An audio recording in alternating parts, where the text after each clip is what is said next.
Now we're going to see about adding a cabin air filter.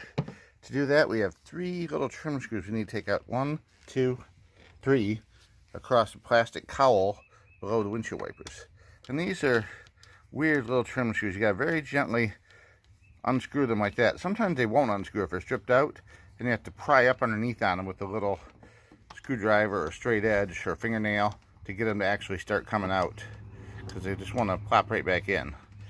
But after they've been used a few times, they tend to lose their thread, and you can just pull them out by hand, like so, side to side, and then pull the inner clip out separately. And set those aside so you don't lose them. These are easy to buy at any auto parts store, and they're very inexpensive. So if you do break one or lose one, you know, it's not going to cost hardly anything to replace it. It's just the inconvenience of having to make a trip to the store to get one. And they come in packs. Probably 5 or 10 in a pack, I can't recall. So we're going to take this last one out here. It almost came out. Get just enough to get a fingernail under it. Work it up a little bit. There we go. And then we'll pop the rest of it out. Now theoretically you could go further across and take more of these little clips out, but it's really not necessary. Once you get these 3 out, we'll be able to lift up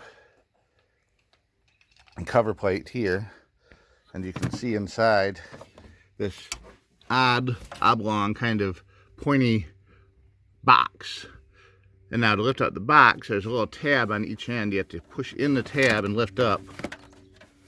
That's kind of tricky. I need 2 hands to do it. So I don't know if you can see in there very good or not, but there's a oblong shape and a little screen down below, and our filter will fit right in there. Let me go get it real quick and show you.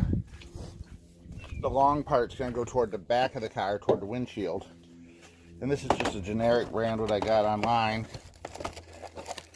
They're very thin filter. I don't think I've had a car before with a cabin air filter location.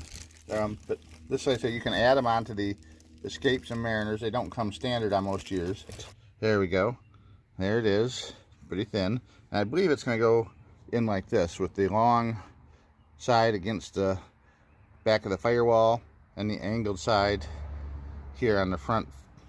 And we're just going to come over here, and we're going to slide it into the hole carefully and around, and then it should drop down in. Let's find out. It's down all the way. That's on an angle, but it fits the bottom of the box perfectly. So now we're going to snap the lid back down on the box, like so. Push that back down, and then to reinsert the clips, you take the clip without the screw in it, push it into place, make sure all 4 prongs go down through the hole and none of them bend, like so.